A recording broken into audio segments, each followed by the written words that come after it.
Hello लोगोफोर आङो दायो दिनैहाय दंफैलायो नैबे मोनसे जायगायावहाय सेम टाइम आरो सेम जायगा बे जायगायाव आङो दिनैबो दंफैयो दाख्लै आङो सप्तासेनि सिगां बे जायगायावनो थानानै मोनसे भिडिअ बानायदोंमोन आरो दिनैबो माने सेम बोथोर आरो सेम जायगायावनो आङो दिनै भिडिअखौ आङो बे जायगानिफ्राय जागायलांनोसै आङो बेयाव फैलायबाय दिनैहाय मोनसे खारननि थाखाय आरो बेयाव आङो मानो फैदों आरो दिनैबो बे जायगायाव आरो मानो फैलायखो आरो बेबायदि बोथोर सेम बोथोर मा जाहैबाय दाख्लैबो फैनायावबो एखे बोथोर बेबायदिनो रेरे अखा ओंखायनो आङो नै दा बैखौ लाबोना आं गारिखौ लाना फैबाय माने दाख्लै जाबायदि माने अखा सिजानायाव खस्थ' मोनबाय दिनैहाय बारे बेफोरबायदि दा सिजाथों आरो दा खस्थ' मोनथों होननानै आं ओंखायनो दिनैहाय गारिखौ लाना फैबाय आं नोंथांमोननो दिनैबो नैबेखौहाय एसे दिन्थिलांसैलाय बे जाहैबाय जोंहा कथालगुरि गामियावहाय बा कथालगुरि आंनि बे थिनालियाव दायो अलरेडि दंखायो बेयावहाय मा जाहैबाय जोंहा नोलोबारिनि फुटबल टीम गेलेग्राफोर अलरेडि मोनफैखाबाय आं माने उनावहाय आरो बिसोरो रेडि जाबाय देलायबाय ओमफ्राय मा जाहैबाय आं नैबेखौ बुजाय मोनासै माने बे नोलोबारिनि बल खेल जायोबा अखा हाबाय थायो बिसिनि माने गेलेनांगौ सम जायोबा आरोना आरो दिनैबो माने अखाया राम राम हालायबाय खिन्थु दिनैबो मा रिजाल्ट मोनगोन बेखौथ' मोजां मिथिला थेवबाबो आं नोंथांमोननो जायखिया दिन्थिलांबाय थानोसैलाय नोंथांमोना दिनैनि नैबे गोदान भिडिअखौ जोबजासे नायफालांबाय थादोलाय बेनिखायनो आङो बयखौबो आंनि गोसो गोरबोनिफ्राय दिनै नोंथांमोननो हामबाय बा अननाय सिबिनाय जासिहरबाय जाहाथे नोंथांमोनहा नैबे गोदान भिडिअआव दिनैबो जोबजासे नायलांबाय थायो आं बेखौनो नोंथांमोनखौहाय खावलायबाय आरोखि ओमफ्राय मा जाहैबाय ना दिनैहाय एसे माने सेकेन्ड राउन्ड खेल नालाय एसे टिमा गोरा जानो हागौ बा देरहागोन जेनगोन बेखौथ' रावबो मिथिया दा माने गेलेखांनायनि उनावसो जों मिथिगोन आरोखि देरहागोन देरहाया ओंखायनो आं एसे बोथोरखौ दिन्थिनोसैलाय एसे नै बोथोरा नायबायना अखा रे रे हाना होलायबाय सोरबा सोरबा दं नै ओरैजाय ओइ नै आदा लाथुमाबो बेयावनो दंफैयो माने अखा सिजानानै माने गैला मानसिफ्रा गोजांबाय खोमा बे नोलोबारिनि टिम रेडि जालायबाय दहाय खिन्थिदोंमोन आङो दाख्लैबो माने जे बिसिनि खेलमोन अखा हादोंमोन दिनैबो अखा हाबाय खिन्थु माने सोर देरहायो आङो लास्टसिम दिन्थिलांबाय थानो नाजानोसै दायो रेडि माने वार्म आप खालामबाय दं आरो माने ओरैबो सारि राउन्ड माने दै जाजोब्बाय नै नुबाय दा दै जाजोब्बाय माबोरै गेलेगोनलै मानसिफ्रालाय नै नायना लादो सारि राउन्डआवबो दै जाजोब्बाय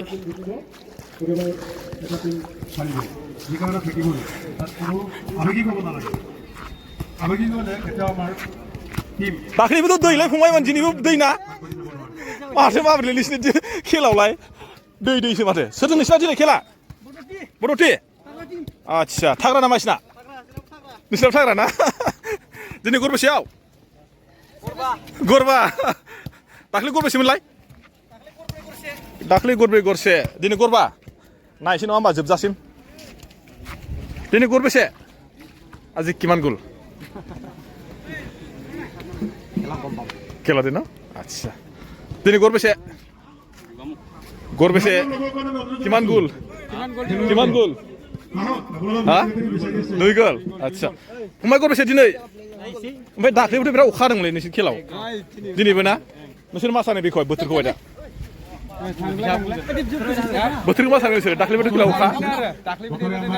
दै नामा दै सानथि सारनाय ना मा बेलाय होजादों ना नायसै नङा होमबा सोर देरहायो दायो नै माने लाइनाव थांसिन बिसोरो नै एसे दिन्थिनोसै आङो जोंना माबा खालामबाय दं नुवाखै होननानै वाव जाहैबाय नोलोबारि एफसि कि एफसि एसे लाबोना लोगो कि टीम बड'टि वाव बेस्ट अफ लाक दै नोंसोर जाहैबाय बड'टिनो मैखोम खाथार माथो बादावलायसां वाव दिनैबो आङो नोंथांमोननो एसे दिन्थिलांसैलाय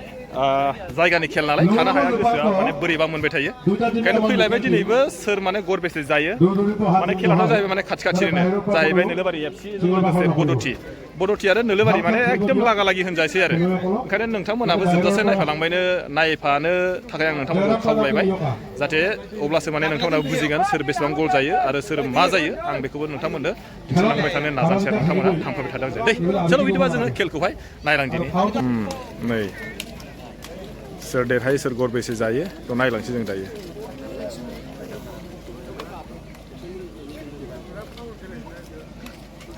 सोर देरहागोनलै यहाँ पर उपस्थित हूँ कि आज का खेल का हर समय का हर वक्त का हर पल का यहाँ पर जो भी हालचाल होता है मैं आप लोगों के साथ रूबरू कराने के लिए सनातन टेगु यहाँ पर हाजिर हूँ। मेरे साथ मेरे सहयोगी कमेंटेटर हमारे भानु भैया भी और मेरे साथ रहेंगे आज बिदु भी। लेकिन यहाँ पर हम लोग एक ही साथ में उड़ान भरने वाला है फुटबॉल का, और फुटबॉल के मैदान में फुटबॉल की दुनिया पर दोनों है और दोनों ही टीमें बहुत ताकतवर है, आप लोगों को बताइए।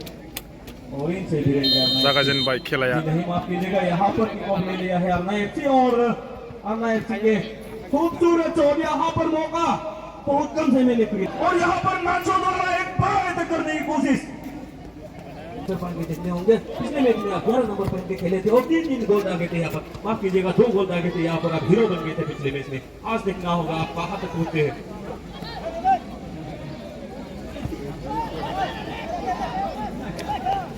और यहाँ पर लेफ्ट विंग से अटैक करने की कोशिश की है बहुत, लेकिन और 6 नंबर यहाँ पर, लेकिन हाँ जी हाँ, आपका जितना भी प्रतिभा है यहाँ पर शायद काम नहीं आने वाला है। आप अलग सा प्रतिभा उत्थानमूलक स्किल्स यहाँ पर दिखाने होंगे। और लूज बॉल अरे लूज बॉल बाबा पहले में जहाँ यहाँ पर उतना उन्नत मैदान नहीं होता था तो लूज बॉल आছিলে এইটো পুরা লুজ বল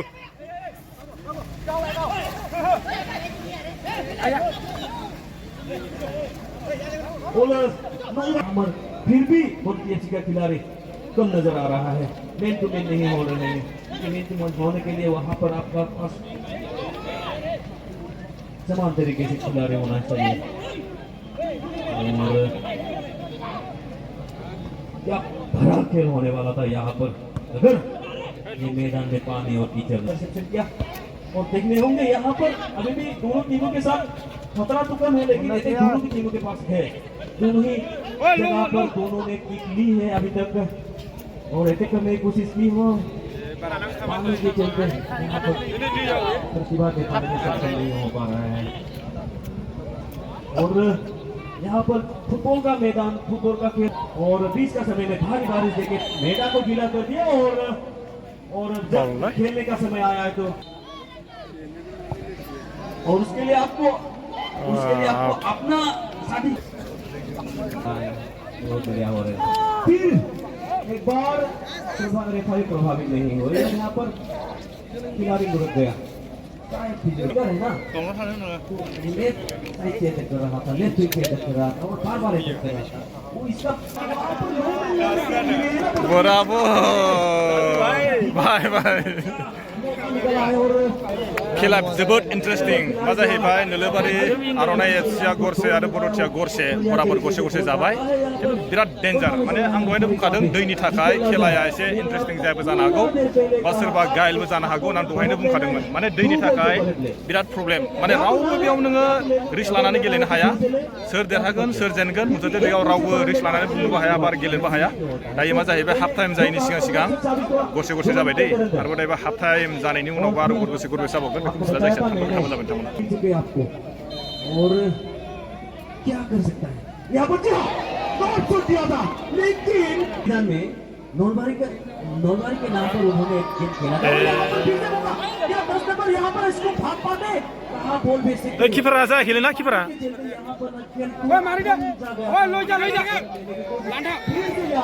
नहीं चल दैयानोलै दैया बिदिनिफ्राय जादों दैनिफ्राय वहाँ पर टेंशन बॉल वहाँ पर स्टॉप होता है तो आपको भी वहीं पर फर्स्ट वहाँ पर खड़ा होना बहुत खतरा होने वाला है दुनिया पे, बहुत बढ़िया होने वाला है।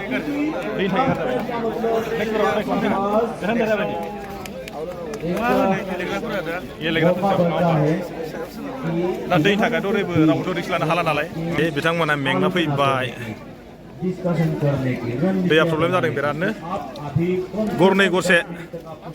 हाफ टाइम जाबाय दायो दैया प्रब्लेम जादों दैया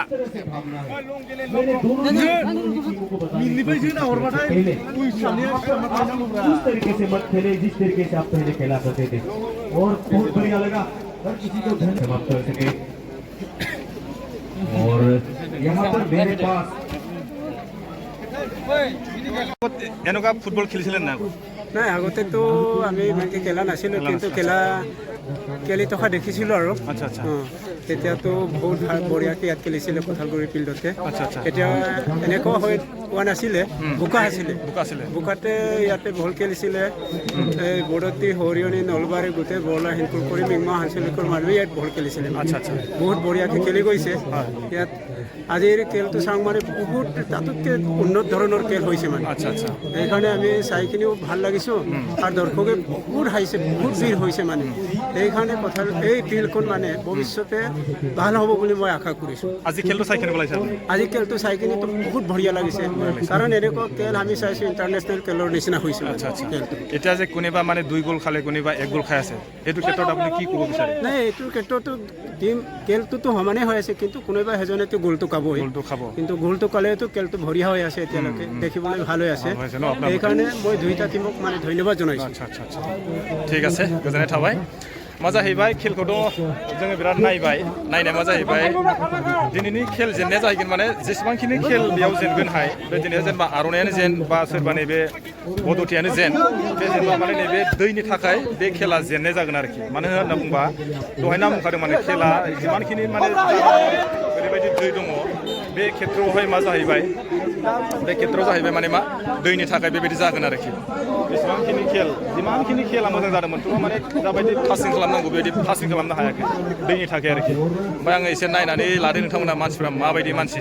दा नै ओरैबायदि मानसि आं एसे जम खालामो र' नै माने नों राउन्डआव मानसि नुजोबगोन आरोखि दा नै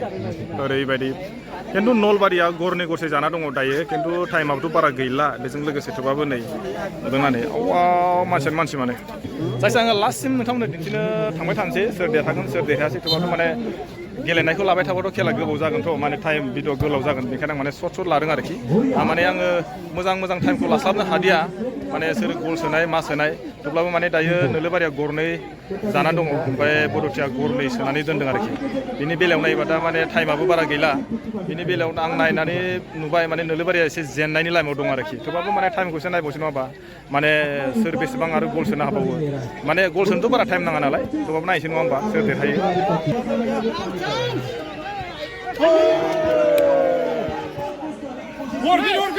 जोब्बाय एसे फन जालाय फंबाय नों मा सानो दा खेल जेननायखौ मा सानो नोङो हा मानि थाखाय जेननो सानो नोङो देलाय बुंलाय दै दंना थगायोना गरबेसेयाव जा जेनखो 2-1 दैनि थाखाय जेनदो ना दै गोजा हादिया होमबा ना फंबाया मा बुङो हा मानि थाखाय जेनखो नोङो खोन्थादो दै ना खस्थ'थार ना चान्स मोना औ नै आं दहायनो बुंखादोंमोन ना बे जाहैबाय